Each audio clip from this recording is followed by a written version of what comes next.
Hello, this is the year of Saint Joseph, the Holy Year. It's designated by Pope Francis. And this is tape number one, program number one on our day to day with Saint Joseph. Hi, everyone. This is Father John Barry. And where do you start when you're going to do a study on Joseph? And is there enough stuff to go through a week or 2 weeks on this saint? Well, I'm to tell you that there is enough for 365 days. And it's exciting for me to present Joseph to you. And I hope that you'll get to know Joseph as you go through this day-to-day walk. Gosh, there's so many people that love St. Joseph. I think locally of our Josephite order of priests and this wondrous religious order. And they love St. Joseph. I'm going to try to get one of the Josephites come and speak to you in this program about his love of Joseph and why he is in a religious order of his name. You know, I can think of personal experience. I mentioned it briefly in another time that I was taught by the Sisters of St. Joseph. And so they had quite a devotion to St. Joseph. Even today, when I write something by hand in a letter, I put JMJ at the top. Jesus, Mary, Joseph. Just due to the sisters and their influence and their love of Joseph and his part in the Holy Family. We think of names across America after Joseph and in North America. The great oratory of St. Joseph in Montreal, Canada is the place that's made the strongest impact on me. And the saint, Andre Bessette, and his own promotion of the saint has touched me, in recent times. I think of a school I heard of called Josephinum in Ohio when I was in college in Ohio. And I was like, what does that mean? And they said, it means House of Joseph. And I was like, so what's a House of Joseph do? And they said, well, we're actually a papal college and we have special degrees here for people in a seminary. And I was like, oh, okay. House of Joseph, Josephinum.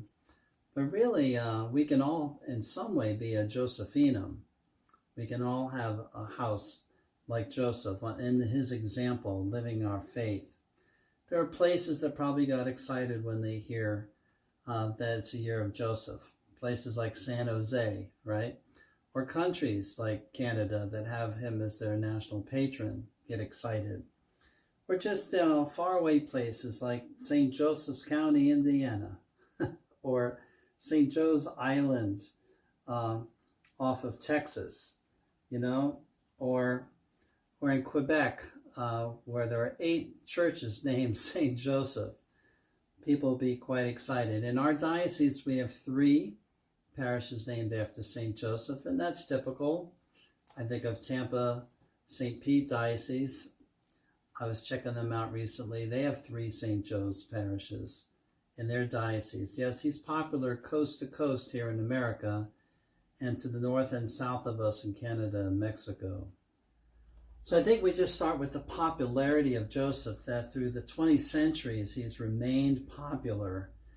And that kind of piety means that something's going on from heaven into our hearts and into the church.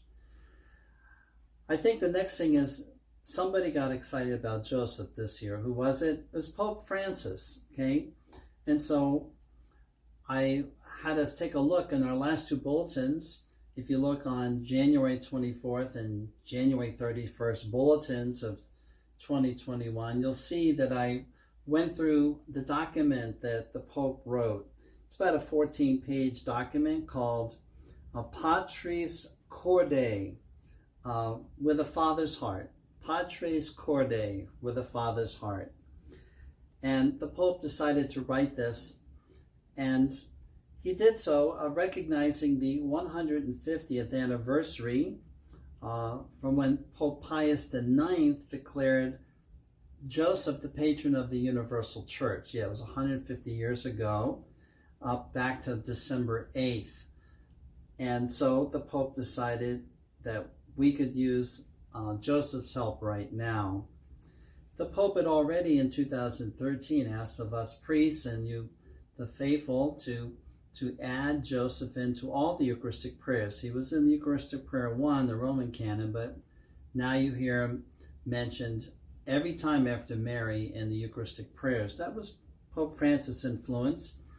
When he was made a pope, they saw they had a picture of Joseph on his desk, and he said, oh yeah, Joseph has had quite the influence on me. And they said, well, like what things are important? And in Patris Corde, he said, well, in this father we have a beloved man, a tender man, a loving man, an obedient man, an accepting man, and a hard-working man, especially for his family, and a creative and courageous man. And so there's a bunch of things that are top qualities. And there's about 7, I think, that Pope Francis wrote about in Patris Corde. And so to get you interested in reading that, I put something in the bulletin twice, and I'm saying it here to you, that go look it up and you can see what the Pope is talking about. There's also plenary indulgences, favors, blessings granted by observing this holy year. I'm going to talk about that another time. But there are rewards in doing this, holy rewards. But I think the most thing is just that you get curious and you get interested, that the Spirit of God is at work trying to draw Joseph into your life. Okay? So Pope Francis says this about Joseph. He says, every member of the faithful can be strengthened in their life, their daily faith, following Saint Joseph and his example towards a complete fulfillment of God's will in your story. He says each of us can discern on Joseph, on the mystery of a man who seems to go unnoticed in a daily, discreet, hidden presence, and yet he's this gloriously successful intercessor. He's a great support for the church and a guide to all people in times of trouble.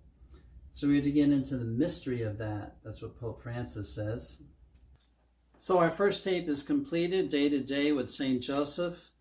He's a saint that's been popular through the ages, and Pope Francis is hoping to make him popular in your life. Will you let it happen?